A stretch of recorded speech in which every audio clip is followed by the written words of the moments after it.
Hello, Garden City friends. It's me, Miss Korby. I am coming to you from my house. I'm actually in my daughter Danielle's room right now.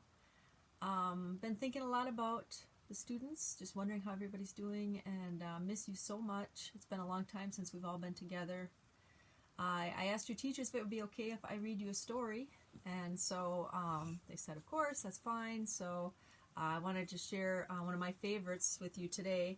It's the story called Before John Was a Jazz Giant. And this is a book that's about John Coltrane. And John Coltrane was a famous saxophone player, and he played in a jazz band for many years. And jazz is a type of music that started right here in the United States in the African American community down in Louisiana, in New Orleans. And it's wonderful music, and I'll actually be playing a little bit of John Coltrane's music when I get done with this story here. So I'm going to go ahead and get going, and I hope you really like it. I'd love to hear your thoughts, and if you want to share that with your teacher when we're all done, that would be wonderful. So again, the story is titled Before John Was a Jazz Giant, and it's written by Carol Boston Weatherford, and the pictures are done by Sean Qualls.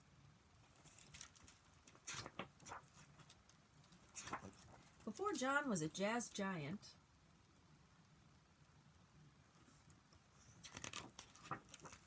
he heard ham bones knocking in Grandma's pots, Daddy strumming a ukulele, and Mama cranking the phonograph. The phonograph is a record player, also called a record player, which is how we listened to music a long time ago. Before John was a jazz giant, he heard steam engines whistling past, Cousin Mary giggling at jitterbugs, and Bojangles tap dancing in the picture shows. Bojangles was a very famous African-American dancer a long time ago.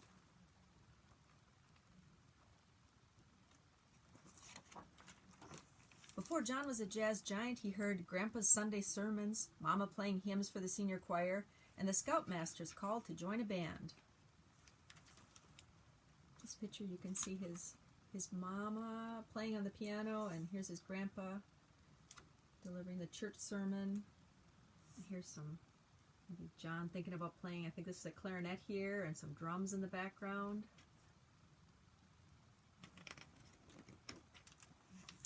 Before John was a jazz giant, he heard birds warbling at sunrise, the sobs of kinfolk at family funerals, and cheers as he marched in parades.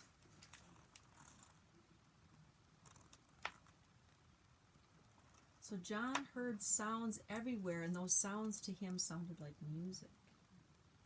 So everything, he was listening carefully to all the sounds around him. Before John was a jazz giant, he heard big bands on the radio, and a saxophone's soulful solo, blue notes crooning his name.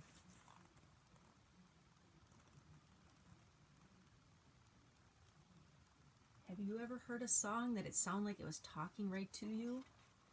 That's what John was feeling.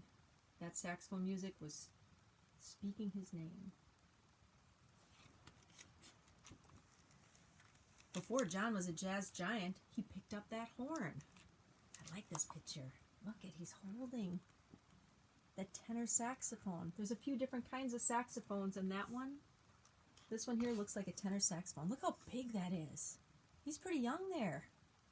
And over here you can see his sister peeking in. What are you doing? What's that?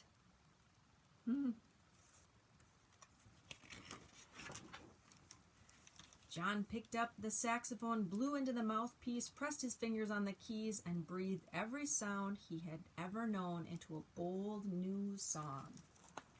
So all those sounds of the trains, all those wonderful sounds he heard at the church, and the birds.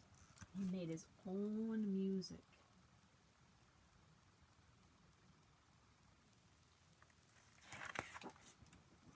Before John was a jazz giant,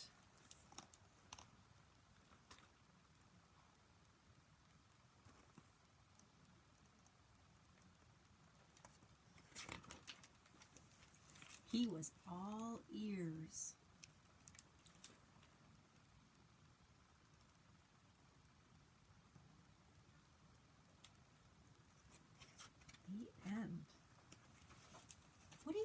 author meant when she said John was all ears. I'd love to hear your thoughts about that.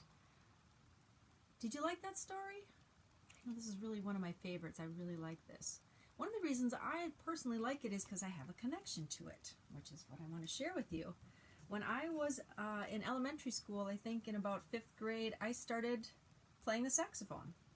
So this is my alto saxophone. I've had this for a long time. I played this through elementary school, through middle school, high school, and a little bit in college. And I have lots of great memories of playing in bands and traveling around with those bands and doing lots of shows and concerts. And when you get older, when you're in 5th grade, I think it's 4th or 5th grade, you can pick a band instrument. So maybe you want to play the saxophone or the flute or trombone or the drums or the trumpet. Or maybe you want to join the orchestra and play a violin or viola. Or maybe you have older brothers and sisters or other people in your family who already play instruments. And you're thinking about that already. So I hope you do. I hope you think about that. I know I've really enjoyed listening and playing music. And I thought I'd play just a little bit for you today. It's been a really long time since I played my saxophone, but I'll play just a few notes for you today. I don't remember any songs or anything, but I'll just play a few notes for you. Let's see how this goes.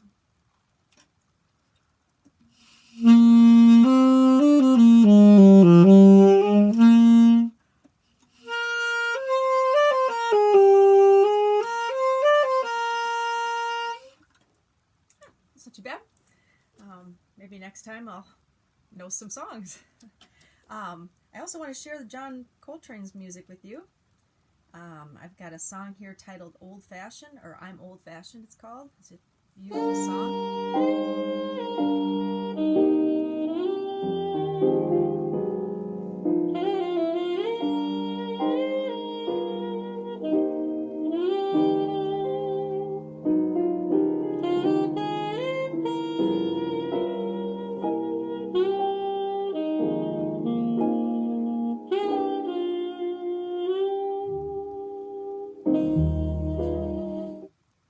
Just a little sample of that song. If you have YouTube, you could look that song up on YouTube or any other. John Coltrane has lots and lots of songs that he's performed over the years. So I hope you like that book. If you have questions or if you have any thoughts on it, please share that with your teachers through Seesaw or however you're communicating these days. And I really, really want to let you know that I'm thinking about you all and miss you very much. And I hope we're together soon. Keep reading, keep listening to music, doing your artwork and whatever other kinds of things help cheer you up. So hopefully we see you soon, and keep reading. Bye-bye.